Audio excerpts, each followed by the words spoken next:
ইরফান, আজ সকাল 10টার আগে আমার কেবিনে আসবে, জরুরি কথা আছে।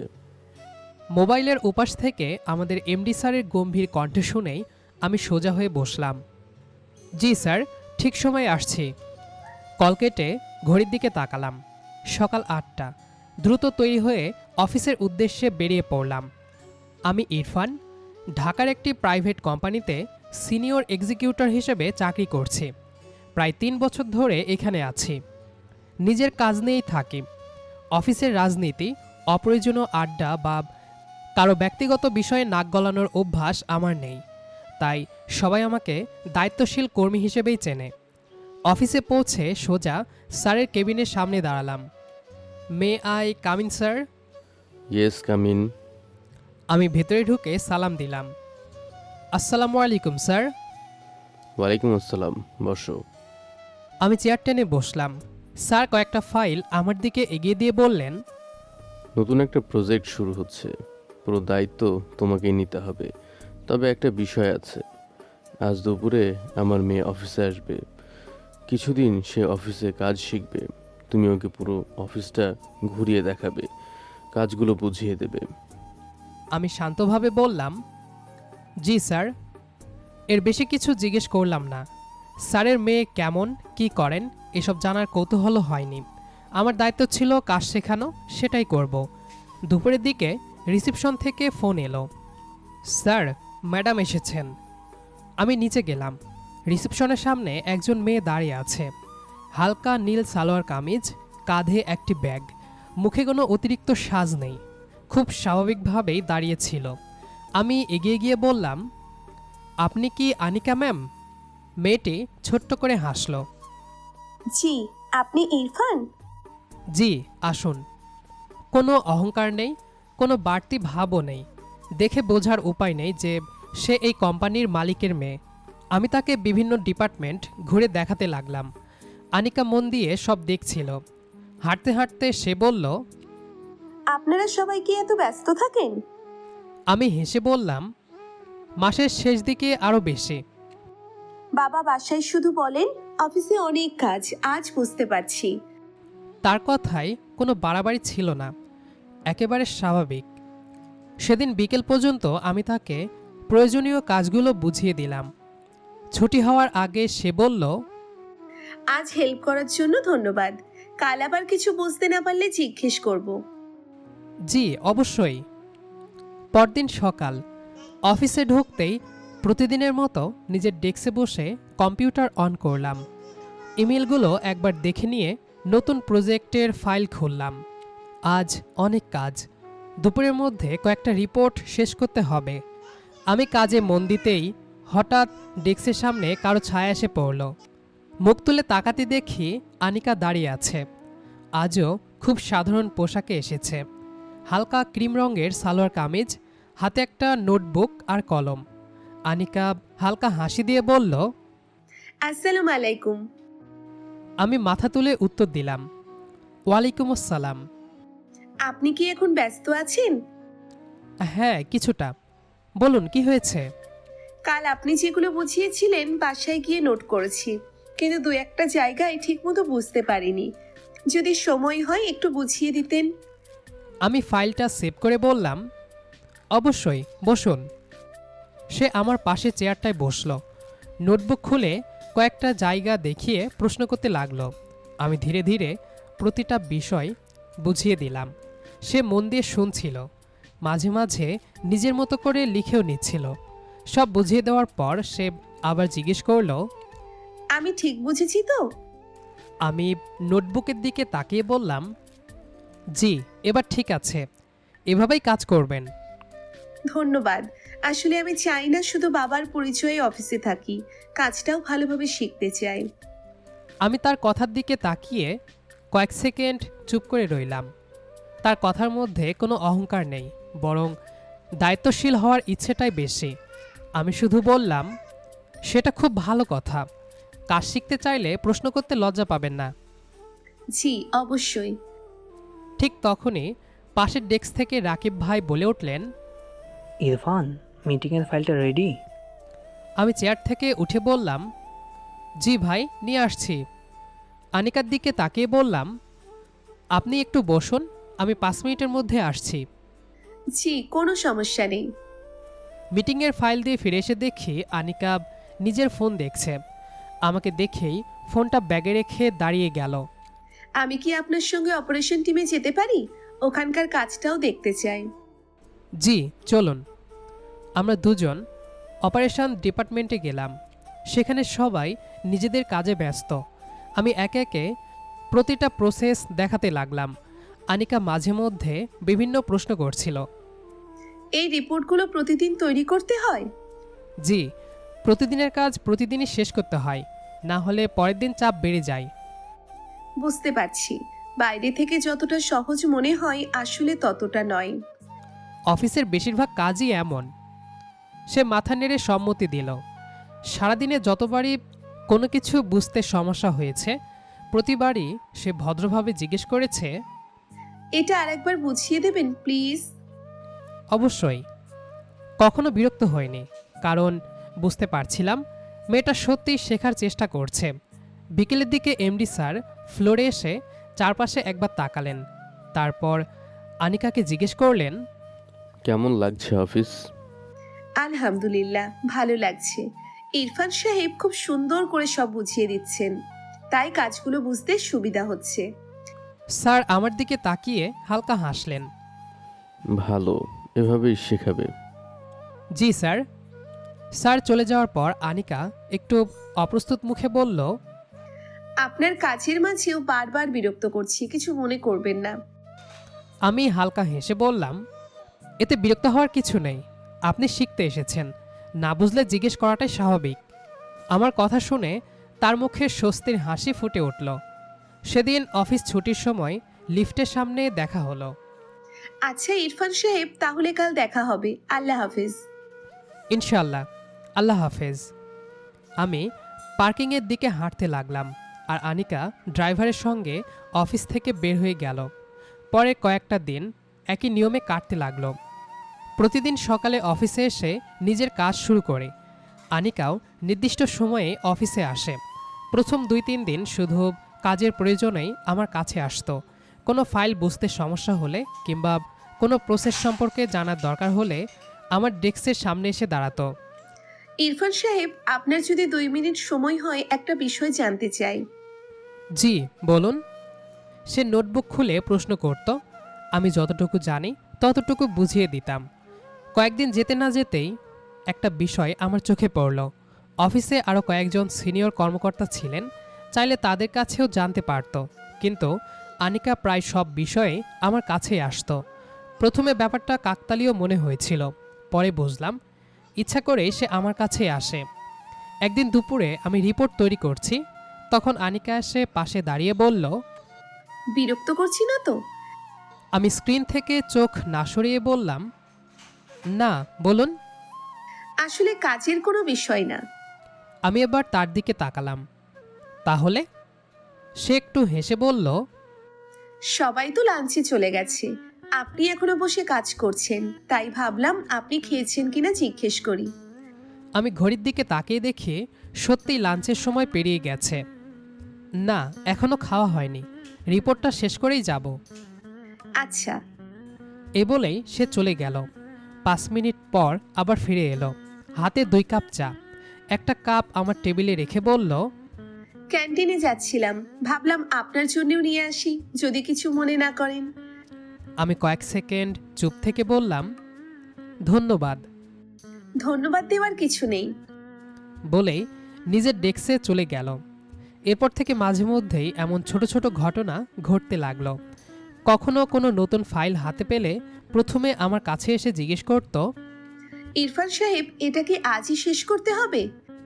কখনো বলতো, এই রিপোর্টটা আমি করেছি, একবার দেখে বলবেন কোথাও ভুল হয়েছে কিনা। আমি সময় বের করে দেখে দিতাম, ভুল থাকলে শুধরে দিতাম। সে মন দিয়ে শুনতো, কখনো যুক্তি দেখিয়ে তর্ক করতো না। একদিন বিকেলে একটা ফাইল নিয়ে আলোচনা করতে করতে দেখি প্রায় আধা ঘন্টা কেটে গেছে। ঠিক তখনই পাশ দিয়ে রাকিব ভাই হেঁটে যাচ্ছিলেন। হেসে বললেন, ইরফান, মনে হচ্ছে নতুন ট্রেনিকে খুব মন দিয়ে ট্রেনিং দিচ্ছিস। আমি স্বাভাবিক গলায় বললাম, স্যার দায়িত্ব দিয়েছেন, তাই শেখাচ্ছি। রাকিব ভাই হেসে চলে গেলেন। আমি বিষয়টা আর বাড়ালাম না। অফিসে সবসময় একটা সীমারেখা বজায় রাখতাম। কয়েকদিন পর লক্ষ্য করলাম কাজের বাইরেও ছোটোখাটো কথা বলতে শুরু করেছে। ইরফান সাহেব, আপনি কি প্রতিদিন এত সকালে অফিসে আসেন? চেষ্টা করি। তাহলে তো আপনাকে অনেক সকালেই বাসা থেকে বের হতে হয়। হ্যাঁ, যানজট এড়াতে একটু আগে বের হই। বুঝলাম। আপনি কি বাসা থেকে টিফিন নিয়ে আসেন? বেশিরভাগ দিনই আনি। ভালো অভ্যেস। এমন সাধারণ কথাবার্তায় চলতে লাগলো। অফিসের সবাই লক্ষ্য করেছিল আনিকা কোনো বিষয় বুঝতে না পারলে সবার আগে আমার ডেস্কে আসে। তবে এতে এমন কিছু ছিল না যাতে অন্য কেউ ভুল বোঝার সুযোগ পায়, কারণ আমাদের সব কথাই হতো অফিসের মধ্যেই, সবার সামনে। একদিন বিকেলের ছুটির আগে সে আমার ডেস্কের সামনে এসে দাঁড়ালো। আজকে আর কোনো কাজ আছে আপনার? একটা রিপোর্ট মেইল করলে শেষ। তাহলে আমি অপেক্ষা করি। নিচে একসঙ্গে নামলে আমার একটা বিষয় জিজ্ঞেস করা সহজ হবে। আমি অবাক হয়ে বললাম, কি বিষয়? সে হালকা হেসে বলল, অফিসের কাজ নিয়েই। এখন বললে আপনার মনোযোগ নষ্ট হবে। আমি আর কিছু বললাম না। রিপোর্ট পাঠিয়ে কম্পিউটার বন্ধ করলাম। তারপর দুজনে একসঙ্গে লিফটের দিকে হাঁটলাম। লিফটে তখন আমরা ছাড়া আরও কয়েকজন সহকর্মী ছিলেন, তাই তেমন কোনো কথা হলো না। নিচে নেমে সবাই যে যার মতো বেরিয়ে গেল। অফিসের গেটের সামনে এসে আনিকা আমার দিকে তাকিয়ে বলল, ইরফান সাহেব, আজ যে বিষয়টা জিজ্ঞেস করার কথা বলেছিলাম। জি বলুন। অফিসের বাইরে কোনো ট্রেনিং করলে কি কাজ শেখা আরো সহজ হয়?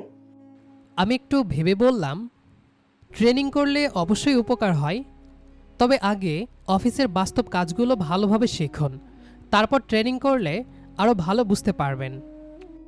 আচ্ছা, ধন্যবাদ। ঠিক তখনই তাদের গাড়ি এসে দাঁড়ালো। তাহলে কাল দেখা হবে। আল্লাহ হাফেজ। আল্লাহ হাফেজ। সে গাড়িতে উঠে চলে গেল। আমি বাইক স্টার্ট দিতে দিতেই লক্ষ্য করলাম গাড়িটা সামনের মোড় ঘোরার আগ পর্যন্ত কয়েকবার রিয়ার ভিউ মিররে তাকাচ্ছে। বিষয়টা তখন তেমন গুরুত্ব দেয়নি। এরপর দিনগুলো আরও ব্যস্ত হয়ে উঠল। নতুন প্রজেক্টের কারণে প্রায় প্রতিদিনই আমাকে বিভিন্ন ডিপার্টমেন্টে যেতে হতো। আশ্চর্যের বিষয়, আনিকাও কোনো না কোনো অজুহাতে সেখানেই চলে আসতো।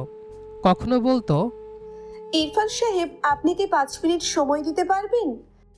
আবার কখনো, আপনি যেদিকে যাচ্ছেন আমিও কি সঙ্গে যেতে পারি? কাজগুলো কাছ থেকে দেখতে চাই। আমি কখনো না করতাম না, কারণ সত্যি বলতে শেখার আগ্রহ তার ছিল। তাই স্যারও আমাকে দায়িত্ব দিয়েছিলেন। একদিন দুপুরে ক্যান্টিনে বসে খাচ্ছি। সাধারণত আমি একাই খাই। হঠাৎ দেখি ট্রে হাতে আনিকা আমার টেবিলের সামনে এসে দাঁড়িয়েছে। আমি কি এখানে বসতে পারি? আমি চারদিকে তাকিয়ে বললাম, জি বসুন। সে বসে শান্তভাবে খেতে লাগলো। কয়েক মিনিট নীরবতার পর বলল, আপনি সব সময় এত কম কথা বলেন? আমি হালকা হেসে বললাম, কাজের সময় অপ্রয়োজনীয় কথা বলি না। ও, তাই বুঝি সবাই আপনাকে এত সম্মান করে? আমি উত্তর দিলাম না। কথাটা শুনে শুধু হালকা হাসলাম। এরপর থেকে প্রায় দেখা যেত ক্যান্টিনে অনেক টেবিল ফাঁকা থাকলেও আনিকা আমার কাছাকাছি কোথাও বসে খেত। কখনো কোনো ফাইল নিয়ে আলোচনা করত, কখনো অফিসের পরিবেশ নিয়ে কথা বলতো, তবে কখনোই সীমা অতিক্রম করতো না।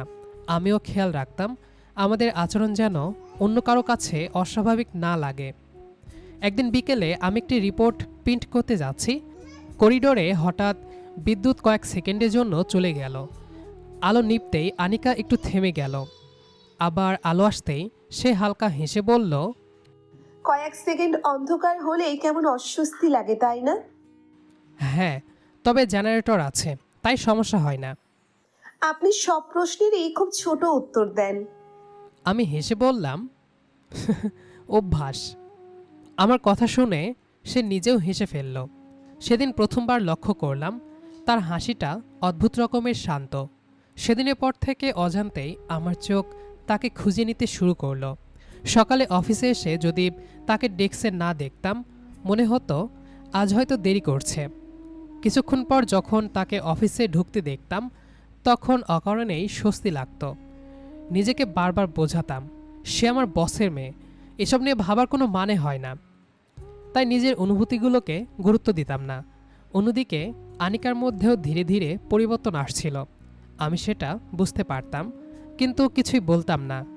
কোনো কাজ না থাকলেও সে আমার ডেস্কের সামনে এসে দু একটা কথা বলে যেত। কখনো শুধু জিজ্ঞেস করত, আজ খুব ব্যস্ত? মোটামুটি, আচ্ছা, তাহলে পরে কথা বলবো। বলে চলে যেত। আবার কিছুক্ষণ পর অন্য কোনো অজুহাতে ফিরে আসতো। একদিন বিকেলে রিসেপশনের সামনে দাঁড়িয়েছিলাম, দেখলাম আনিকা তার এক বান্ধবীর সঙ্গে ফোনে কথা বলছে। ফোন রেখে আমার দিকে তাকিয়ে হালকা হেসে এগিয়ে এলো। আপনি এখনো যাননি? একটা ক্লায়েন্টের জন্য অপেক্ষা করছি। আচ্ছা। সে কিছুক্ষণ দাঁড়িয়ে রইল, মনে হচ্ছিল আরও কিছু বলতে চাই, কিন্তু বলল না। শেষ পর্যন্ত শুধু বলল, তাহলে আমি যাই, কাল দেখা হবে। জি, ভালো থাকবেন। সে চলে গেল। আমি দাঁড়িয়ে দাঁড়িয়ে তার চলে যাওয়া দেখলাম। কেন যেন সেদিন মনে হচ্ছিল মেয়েটা কিছু একটা বলতে চেয়েও বলতে পারল না। আমিও আর কিছু ভাবলাম না। নিজের বাইক স্টার্ট করে বাসার উদ্দেশ্যে রওনা দিলাম। অন্যদিকে আনিকা গাড়িতে উঠে জানালার বাইরে তাকিয়েছিল। ড্রাইভার কয়েকবার কিছু জিজ্ঞেস করলেও সে শুধু ছোট ছোট উত্তর দিল। তার মাথার ভেতর ঘুরছিল একটাই মানুষ, ইরফান। গত কয়েক সপ্তাহে সে নিজেও বুঝে গেছে এটা শুধু ভালো লাগা নয়। ইরফানের সততা, দায়িত্ববোধ, ভদ্র ব্যবহার আর ব্যক্তিত্ব তাকে গভীরভাবে আকৃষ্ট করেছে। কিন্তু অফিসে দাঁড়িয়ে এসব বলা সম্ভব নয়। সেদিন রাতে বাসায় রাতের খাবার শেষ করে আনিকা অনেকক্ষণ নিজের রুমে বসেছিল। কয়েকবার সিদ্ধান্ত নিয়েও আবার পিছিয়ে গেল। অবশেষে সাহস করে বাবার রুমের দরজায় নক করল। বাবা, একটু ভেতরে আসবো? উনি চশমা খুলে মেয়ের দিকে তাকালেন। আয় মা, কিছু বলবি? আনিকা ধীরে ধীরে ভেতরে এসে সোফায় বসল, কিন্তু মুখে কোনো কথা আসছে না। ওর বাবা বিষয়টা বুঝতে পেরে বললেন, কি হয়েছে? তুই খুব অস্থির লাগছে। আনিকা কিছুক্ষণ চুপ থেকে বলল, বাবা, একটা ব্যক্তিগত কথা ছিল। বল। আনিকা মাথা নিচু করে নিজের আঙ্গুল নিয়ে খেলতে লাগলো। তারপর ধীরে ধীরে বলল, তুমি যদি আমার উপর রাগ না করো তাহলে একটা কথা বলি। স্যার মৃদু হেসে বললেন, আগে বল, তারপর দেখি রাগ করার মতো কিনা। আনিকা গভীর একটা শ্বাস নিল। বাবা, আমি একজনকে পছন্দ করি।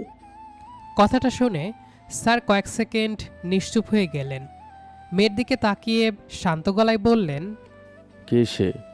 আনিকা এবার আরও নিচু স্বরে বলল, ইরফান। এক মুহূর্তের জন্য পুরো রুমে নীরবতা নেমে এলো। স্যার স্পষ্টই অবাক হলেন। তিনি এমন উত্তর আশা করেননি। কিছুক্ষণ চুপ থেকে বললেন, ইরফান? হ্যাঁ বাবা। তোদের মধ্যে কি আগে থেকে কিছু আছে? আনিকা দ্রুত মাথা নাড়ল। না বাবা, একদমই না। উনি কখনো এমন কোনো কথা বলেননি, কখনো সীমা ছাড়িয়ে কোনো আচরণও করেননি। স্যার মন দিয়ে মেয়ের কথা শুনছিলেন। আমি জানি উনি আমাকে শুধু অফিসের একজন সহকর্মী হিসেবেই দেখেন, কারণ আপনি দায়িত্ব দিয়েছিলেন তাই আমাকে কাজ শিখিয়েছেন। এর বাইরে উনি কখনো কোনো সুযোগ নেওয়ার চেষ্টা করেননি। আনিকার কণ্ঠ কেঁপে উঠল। কিন্তু আমি ওনাকে খুব পছন্দ করে ফেলেছি বাবা। আবার কয়েক সেকেন্ড নীরবতা। তারপর সে ধীরে বলল, তুমি যদি মনে করো উনি আমার জন্য উপযুক্ত নন, তাহলে আমি আর কোনো দিন এই বিষয়টা তুলব না। কিন্তু যদি তুমি মনে করো উনি ভালো মানুষ, তাহলে তুমি কি ওনার সঙ্গে একবার কথা বলবে? স্যার মেয়ের চোখের দিকে তাকালেন। সেখানে কোনো আবেগের বাড়াবাড়ি ছিল না, ছিল পরিণত একটা সিদ্ধান্তের ছাপ। তিনি ধীরে ধীরে উঠে জানালার পাশে গিয়ে দাঁড়ালেন। ইরফানের কথা ভাবতে লাগলেন। 3 বছর ধরে ছেলেটা কোম্পানিতে কাজ করছে, কখনো কোনো অভিযোগ আসেনি। সময় মতো অফিসে আসে, দায়িত্বশীল, সৎ। কোম্পানির গুরুত্বপূর্ণ প্রজেক্টগুলোও দক্ষতার সঙ্গে সামলিয়েছে। সবচেয়ে বড় কথা, নিজের মেয়ের সঙ্গে প্রতিদিন কাজ করলেও কখনো সীমা অতিক্রম করেনি। এটাও তো একটা বড় পরিচয়। অনেকক্ষণ ভেবে তিনি আবার এসে বসলেন। তুমি কি নিশ্চিত এটা সাময়িক ভালো লাগা নয়? আনিকা এবার বাবার চোখের দিকে তাকিয়ে বলল, হ্যাঁ বাবা, অনেক ভেবেই বলছি। আর যদি ইরফান রাজি না হয়? আনিকা হালকা হেসে বলল, তাহলে আমি বিষয়টা সেখানেই শেষ করে দেব। ওনাকে কোনো অস্বস্তিতে ফেলবো না। মেয়ের উত্তর শুনে ওনার মুখে সন্তুষ্টির ছাপ ফুটে উঠল। তিনি বুঝলেন আনিকা আবেগে নয়, ভেবেচিন্তে সিদ্ধান্ত নিয়েছে। অবশেষে তিনি ধীরে বললেন, আচ্ছা, আমি তাড়াহুড়ো করে কোনো সিদ্ধান্ত নেব না। আগে ইরফানের সঙ্গে ব্যক্তিগতভাবে কথা বলবো, ওর মতামত জানবো, তারপর যা ভালো মনে হবে সেটাই করব। আনিকার মুখে সঙ্গে সঙ্গে স্বস্তির হাসি ফুটে উঠল। ঠিক আছে বাবা। তবে একটা কথা মনে রেখো, যতক্ষণ না সব কিছু পরিষ্কার হচ্ছে অফিসে আগের মতোই স্বাভাবিক করবে, কেউ যেন কিছু বুঝতে না পারে। বাবা, আমি খেয়াল রাখবো। সেদিন রাতে নিজের রুমে ফিরে অনেকদিন পর আনিকার মনটা হালকা লাগলো। আর এমডি স্যার নিজের স্টাডি রুমে বসে অনেকক্ষণ ভাবলেন, একজন কোম্পানির মালিক হিসেবে নয়, একজন বাবা হিসেবে। শেষ পর্যন্ত তিনি সিদ্ধান্ত নিলেন পরদিন অফিসের সুবিধাজনক সময় দেখে ইরফানকে নিজের কেবিনে ডেকে ব্যক্তিগতভাবে কথা বলবেন। সেই কথোপকথনের ওপরই নির্ভর করবে সামনে তাদের জীবনের নতুন অধ্যায় শুরু হবে কিনা। পরদিন সকালটা অন্য দিনের মতোই শুরু হলো। অফিসে এসে নিজের ডেস্কে বসেছি, কম্পিউটার চালু করে নিজের কাজগুলো গুছিয়ে নিচ্ছি। ঠিক তখনই ইন্টারকম বেজে উঠল। আমি রিসিভ করতেই ওপাশ থেকে রিসিপশনিস্ট বললেন আমাকে নাকি এমডি স্যার ডাকছেন।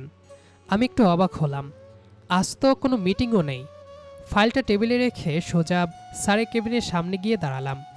দরজায় নক করে বললাম, may I come in sir? Yes, come in. ভেতরে ঢুকে সালাম দিলাম। আসসালামু আলাইকুম স্যার। ওয়ালাইকুম আসসালাম। বসো ইরফান। আমি চেয়ার টেনে বসলাম। আজ স্যারের মুখটা অন্যদিনের মতো লাগছিল না। মনে হচ্ছিল অফিসের কোনো বিষয় নয়, ব্যক্তিগত কিছু বলবেন। কয়েক সেকেন্ড নীরব থাকার পর তিনি বললেন, আজ তোমাকে অফিসের কাজের জন্য ডাকিনি। আমি অবাক হয়ে তার দিকে তাকালাম। তিনি কিছুক্ষণ চুপ থেকে বললেন, আমি তোমাকে একটা ব্যক্তিগত প্রশ্ন করব, আশা করি সত্যি উত্তর দেবে। জি। তিনি ধীরে ধীরে বললেন, আমার মেয়ে আনিকাকে তো কয়েকদিন ধরে কাজ থেকে দেখছো, ওর সঙ্গে কাজও করছো। আমি মাথা নেড়ে বললাম, জি স্যার।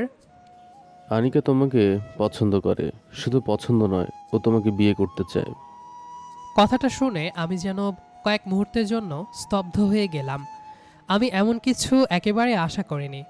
কয়েক সেকেন্ড চুপ থেকে বললাম, স্যার, এসব বিষয়ে আমি কিছুই জানি না। আমি জানি তুমি জানো না, ও নিজেই আমাকে বলেছে। আমি মাথা নিচু করে বসে রইলাম। কি বলবো বুঝে উঠতে পারছিলাম না। স্যার আবার বললেন, আমি তোমার মতামত জানতে চাই।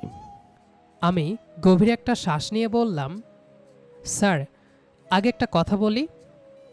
বলো। আমি কখনো আনিকা ম্যামের সঙ্গে সীমা অতিক্রম করে কথা বলিনি। আপনি যে দায়িত্ব দিয়েছিলেন আমি শুধু সেটা পালন করেছি। সেটা আমি জানি। আর এই কারণেই বিষয়টা শুনে আমি অবাক হয়েছি। স্যার মাথা নেড়ে বললেন, আমি তোমাকে বিশ্বাস করি, না হলে এই আলোচনা করতাম না। আমি কিছুক্ষণ চুপ থেকে বললাম, স্যার, একটা বিষয় নিয়ে আমার ভয় হচ্ছে। কি বিষয়ে? অফিসের সবাই তো আমাকে চেনে। যদি এই বিয়ে হয় অনেকেই হয়তো বলবে আমি বসের মেয়ের কাছাকাছি যাওয়ার জন্যই এতদিন চেষ্টা করেছি। কেউ হয়তো বলবে চাকরি বা পদোন্নতির জন্য এসব করেছি। আমি চাই না আমার চরিত্র বা আপনার মেয়ের সম্মান নিয়ে কেউ কথা বলুক। আমার কথা শেষ হতেই স্যার হালকা হেসে বললেন, ইরফান, পৃথিবীতে মানুষের মুখ বন্ধ করা যায় না।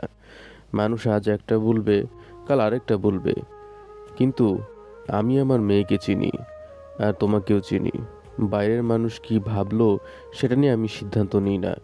আমার কাছে সবার আগে আমার মেয়ের সুখ, আর সে যদি মনে করে তুমি তার জন্য উপযুক্ত, তাহলে আমি অন্যের কাছে যে সেটাই গুরুত্ব দেব। আমি ধীরে বললাম, কিন্তু স্যার। তিনি আমাকে থামিয়ে দিলেন। আর একটা কথা বলি, জি। 3 বছর ধরে তুমি এই কোম্পানিতে কাজ করছো, কখনো অসৎ পথ বেছে নাওনি, দায়িত্ব এড়িয়ে যাওনি, এমনকি আমার মেয়ের সঙ্গে প্রতিদিন কাজ করেও একদিনের জন্য সীমা অতিক্রম করনি। তিনি আমার দিকে তাকিয়ে বললেন, একজন বাবা হিসেবে এর চেয়ে নিশ্চয়তা আর কি দরকার? কথাগুলো শুনে আমার ভেতরের অস্বস্তিটা কিছুটা কমে গেল। তবুও আমি তাড়াহুড়ো করে কোনো উত্তর দিলাম না। কয়েক মুহূর্ত ভেবে বললাম, স্যার, একটা কথা সত্যি বলবো। অবশ্যই। গত কিছুদিনে আনিকা ম্যামের প্রতি আমার একটা ভালো লাগা তৈরি হয়েছে, তবে আমি কখনো সেটা গুরুত্ব দেইনি, কারণ উনি আপনার মেয়ে। আমি ভেবেছি এমন চিন্তা করাটাও ঠিক হবে না। স্যারের মুখে হালকা হাসি ফুটে উঠল। মানে তুমি ওকে পছন্দ করো? আমি লজ্জা মিশ্রিত কণ্ঠে বললাম, মানে যদি আপনি আর আনিকা ম্যাম সত্যি আমাকে যোগ্য মনে করেন আর আমার পরিবারও সম্মতি দেয়, তাহলে আমার কোনো আপত্তি নেই। কথাটা বলার পর স্যার দীর্ঘ নিঃশ্বাস ফেললেন। মনে হলো তিনিও যেন স্বস্তি পেলেন। তিনি চেয়ার থেকে উঠে আমার কাঁধে হাত রেখে বললেন, তাহলে এখন থেকে এটা অফিসের বিষয় নয়, দুই পরিবারের বিষয়। আমি সম্মানের সঙ্গে বললাম, জি স্যার। আজ অফিস শেষ হলে তোমার বাবার ফোন নম্বরটা আমাকে দেবে, আমি আগে তাদের সঙ্গে কথা বলতে চাই। জি আচ্ছা। এরপর আর কোনো তাড়াহুড়ো করা হলো না। পরবর্তী কয়েকদিন দুই পরিবারের বড়রা একে অপরের সঙ্গে দেখা করলেন। আমার পরিবার প্রথমে কিছুটা অবাক হলেও আনিকার পরিবার তাদের খুব আন্তরিকভাবে গ্রহণ করল। দুই পক্ষ বসে আমাদের সম্পর্কে, পরিবার, ভবিষ্যৎ পরিকল্পনা সবকিছু নিয়ে খোলামেলা আলোচনা করলেন। সব দিক বিবেচনা করে সবাই একমত হলেন। অবশেষে আল্লাহর রহমতে দুই পরিবারের পূর্ণ সম্মতিতেই আমাদের বিয়ের দিন ঠিক হয়ে গেল। বিয়ের সব আনুষ্ঠানিকতা শেষ হতে হতে রাত অনেক হয়ে গেল। সারাদিনের ব্যস্ততা, আত্মীয় স্বজনের ভিড়, ছবি তোলা, দোয়া, সব মিলিয়ে সময় কিভাবে কেটে গেছে বুঝতেই পারিনি। অবশেষে সবাই একে একে বিদায় নেওয়ার পর আমাকে বাসঘরের দিকে নিয়ে যাওয়া হলো। দরজার সামনে এসে কয়েকজন কাজিন মজা করে হাসাহাসি করতে লাগলো। আমি শুধু হেসে মাথা নেড়ে দরজার সামনে দাঁড়িয়ে রইলাম। কিছুক্ষণ পর দরজা বন্ধ হয়ে গেল। আমি ধীরে ধীরে ঘরের ভেতরে ঢুকলাম। ঘরটা খুব সুন্দর করে সাজানো, চারপাশে সাদা আর গোলাপি ফুলের সাজ, হালকা সুগন্ধে পুরো ঘর ভরে আছে। বিছানার একপাশে লাল বেনারসি পরে মাথা নিচু করে বসে আছে আনিকা। আজ সারাদিন এত মানুষের ভিড়ে ঠিকমতো তার সঙ্গে কথাই হয়নি। আমি কয়েক সেকেন্ড দাঁড়িয়ে থেকে ধীরে ধীরে সামনে গিয়ে বললাম, আসসালামু আলাইকুম। আনিকা মাথা তুলে মৃদু হেসে উত্তর দিল, ওয়ালাইকুম আসসালাম। আমি পাশে রাখা সোফায় না বসে বিছানার একটু দূরে বসলাম। দুজনের মাঝেই কয়েক মুহূর্ত নীরবতা। আমি হালকা হেসে বললাম, অফিসে তো আপনাকে সবসময় অনেক কথা বলতে দেখতাম, আজ এত চুপচাপ কেন? আনিকা লজ্জা পেয়ে নিচের দিকে তাকালো। জানি না, আজকে কেমন যেন লাগছে। আমি মুচকি হেসে বললাম, আমারও একই অবস্থা। সে অবাক হয়ে তাকালো। আপনারও? হ্যাঁ, অফিসের রিপোর্ট প্রেজেন্ট করা যতটা সহজ ছিল, এখন কথা বলা তার চেয়েও কঠিন লাগছে। আমার কথা শুনে আনিকা হেসে ফেলল। হাসিটা দেখে আমারও ভালো লাগলো। এই হাসিটাই তো প্রথম দিন অফিসে দেখেছিলাম। আনিকা মৃদুস্বরে বলল, আপনি মনে রেখেছেন? কিছু কিছু জিনিস না চাইলেও মনে থেকে যায়। আনিকা কয়েক মুহূর্ত আমার দিকে তাকিয়ে রইল, তারপর আস্তে করে বলল, জানেন, অফিসে প্রথম কয়েকদিন আপনাকে খুব রাগী মানুষ মনে হতো। আমি অবাক হয়ে বললাম, সত্যি? আনিকা মাথা নেড়ে বলল, সব সময় ছোট ছোট উত্তর দিতেন, মনে হতো আমি প্রশ্ন করলে হয়তো বিরক্ত হচ্ছেন। আমি হেসে বললাম, আসলে আমি একটু কম কথা বলি, তবে বিরক্ত কখনোই হইনি। পরে বুঝেছিলাম, তাই তো অকারণেও আপনার ডেস্কে গিয়ে দাঁড়িয়ে থাকতাম। সেটা আমি বুঝতাম। বুঝতেন? হ্যাঁ, অনেক সময় প্রশ্ন করার মতো কিছু না থাকলেও এসে বলতেন, আজ খুব ব্যস্ত। তখনই বুঝেছিলাম শুধু কথা বলতে এসেছেন। আনিকা লজ্জা পেয়ে মুখটা অন্যদিকে ঘুরিয়ে নিল। আমি হেসে বললাম, কিন্তু একটা কথা আজও বুঝিনি, কি? এত সিনিয়র কর্মকর্তা থাকতে আমার কাছে কেন আসতেন? সে কয়েক সেকেন্ড চুপ থেকে নিচু স্বরে বলল, কারণ আপনার কাছে থাকলে আমার ভালো লাগতো। কথাটা বলেই আবার মাথা নিচু করে ফেলল। আমি কিছুক্ষণ তার দিকে তাকিয়ে রইলাম। তারপর শান্ত গলায় বললাম, আমিও হয়তো অজান্তেই আপনার জন্য অপেক্ষা করতাম। সকালে অফিসে এসে যদি আপনাকে না দেখতাম কেমন জানি খালি খালি লাগতো। কিন্তু নিজেকে বারবার বুঝিয়েছি আপনি আমার বসের মেয়ে, তাই আর কখনো কিছু ভাবিনি। আনিকা ধীরে ধীরে আমার দিকে তাকালো, তার চোখে স্বস্তির ছাপ। তাহলে শুধু আমিই না, আপনিও। হয়তো আল্লাহ অনেক আগেই আমাদের জন্য অন্য পরিকল্পনা করে রেখেছিলেন। আমার কথাটা শুনে আনিকার ঠোঁটের কোণে মিষ্টি একটা হাসি ফুটে উঠল, কিন্তু পরের মুহূর্তেই সে ভ্রুকুচকে আমার দিকে তাকালো। একটা অভিযোগ আছে। আমি অবাক হয়ে বললাম, অভিযোগ? হ্যাঁ। কি অভিযোগ? সে ঠোঁট ফুলিয়ে বলল, এখনো আমাকে আপনি বলছেন কেন? আমি একটু অপ্রস্তুত হয়ে গেলাম। মানে, অভ্যাস তো, অফিসে সবসময় আপনাকে আপনি বলেছি। আনিকা মাথা নেড়ে বলল, অফিসের কথা অফিসেই শেষ। এখন আমি আপনার স্ত্রী।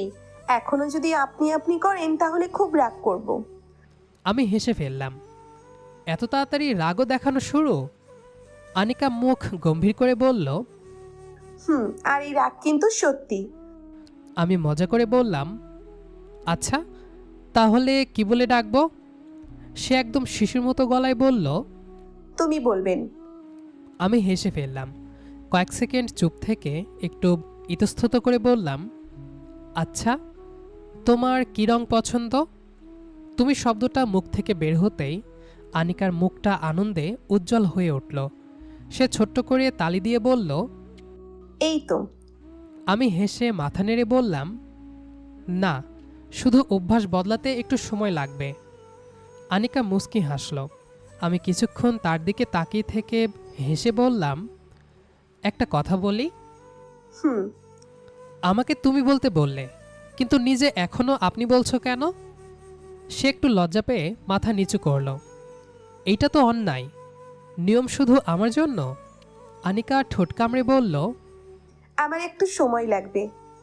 আমি মৃদু হেসে বললাম, ঠিক আছে, আমি অপেক্ষা করব।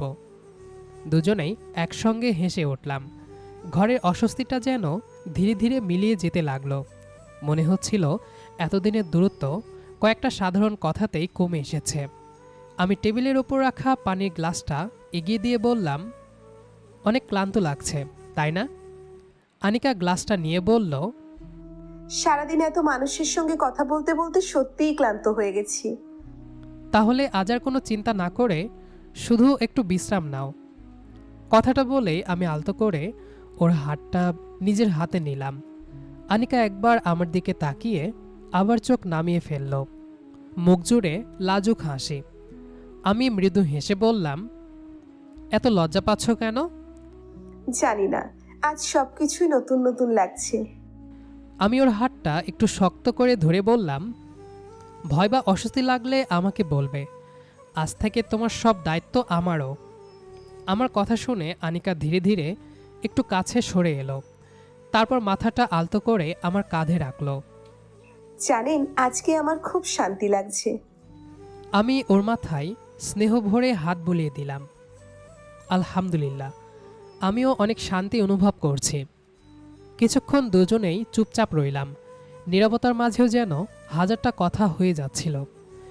আমি ওর মুখের দিকে তাকিয়ে ধীরে ধীরে কপালের ওপর নেমে আসা কয়েকটা চুল সরিয়ে দিলাম। তারপর খুব যত্ন করে কপালে একটি ছোট্ট চুমু খেলাম। আল্লাহর কাছে শুধু একটা দোয়া, যেন সবসময় এভাবেই তোমাকে হাসি খুশি রাখতে পারে। আনিকার চোখ দুটো হালকা ভিজে উঠল। সে মৃদু হেসে বলল, ইনশাল্লাহ। এরপর সে লাজুক ভঙ্গিতে আমার দিকে একটু ঝুঁকে এসে আলতো করে আমার গালে একটি চুমু দিল। সঙ্গে সঙ্গেই আবার মুখ নিচু করে ফেলল। আমি হেসে বললাম, এই তো এতক্ষণে সাহস হলো? আনিকা মুখ লুকিয়ে বলল, আর বলবেন না, খুব লজ্জা লাগছে। আমি মুচকি হেসে ওর থুতনিটা আলতো করে তুলে চোখের দিকে তাকালাম। আজ থেকে লজ্জা পেলে কিন্তু আমার কাছেই লুকাবে। সে ছোট্ট করে মাথা নেড়ে সম্মতি দিল। পরের মুহূর্তে আমি ধীরে ধীরে ওকে নিজের কাছে টেনে নিলাম। আনিকাও কোনো দ্বিধা না করে আমাকে জড়িয়ে ধরল। দুজনেই কিছুক্ষণ নিঃশব্দে একে অপরকে আগলে রাখলাম। মনে হচ্ছিল এতদিনের অজানা দূরত্ব এক মুহূর্তেই মিলিয়ে গেছে। আমি ওর কপালে আরেকটি স্নেহভরা চুমু রেখে বললাম, আলহামদুলিল্লাহ, আজ থেকে তুমি শুধু আমার জীবনের সঙ্গী নাও, আমার সবচেয়ে আপন মানুষ। আনিকা মুখ তুলে আমার দিকে তাকালো। ঠোঁটের কোণে মিষ্টি একটা হাসি ফুটে উঠল। আমি ধীরে ধীরে আনিকার আরও কাছে গেলাম। তারপর আলতো করে ওর ঠোঁটে একটা কিস দিলাম। আনিকা লজ্জায় হাত দিয়ে মুখ ঢেকে নিল। আমি হেসে বললাম, এত লজ্জা পাচ্ছ কেন? আনিকা হাতের আড়ালে থেকেই আস্তে করে বলল, আপনি এমন করবেন ভাবিনি। আমিও ভাবিনি আমার জীবনের সবচেয়ে সুন্দর মুহূর্তটা এভাবে আসবে। আনিকা ধীরে ধীরে হাত নামিয়ে আমার দিকে তাকালো, চোখে মুখে লাজুক হাসি। আজকে মনে হচ্ছে সবকিছু স্বপ্নের মতো। আমি ওর দুই হাত আলতো করে নিজের হাতে নিয়ে বললাম, যদি এটা স্বপ্নও হয় তাহলে আমি চাই না কখনো এই স্বপ্ন ভাঙুক। কথাটা শুনে আনিকা এবার একটু এগিয়ে এলো। মাথাটা আমার বুকে রেখে শান্ত গলায় বলল, জানেন, অনেক দিন ধরে একটা ইচ্ছে ছিল। কি ইচ্ছা? একদিন এভাবেই আপনার কাছে নিশ্চিন্তে বসে থাকবো। আজ আল্লাহ সেই ইচ্ছেটা পূরণ করে দিলেন। আমি ওর মাথায় স্নেহ ভরে হাত বুলিয়ে দিলাম। আলহামদুলিল্লাহ, আমিও এর চেয়ে বেশি কিছু চাই না, শুধু চাই আমরা দুজন সবসময় একে অপরের পাশে থাকি। আনিকা মুখ তুলে আমার দিকে তাকালো, তারপর মিষ্টি করে হেসে বলল, একটা কথা বলবো? বলো। আজ থেকে অফিসে আপনি আমার সিনিয়র, কিন্তু বাসায় শুধু আমার ইরফান। আমি হেসে ফেললাম। আর তুমি? আনিকা চোখ টিপে বলল, আমি শুধু আপনার আদুরে বউ। ওর কথাটা শুনে না হেসে পারলাম না। আমি আলতো করে ওর নাকটা ছুঁয়ে দিলাম। ঠিক আছে। কথাটা শুনে আনিকা খুশিতে আবার আমাকে জড়িয়ে ধরল।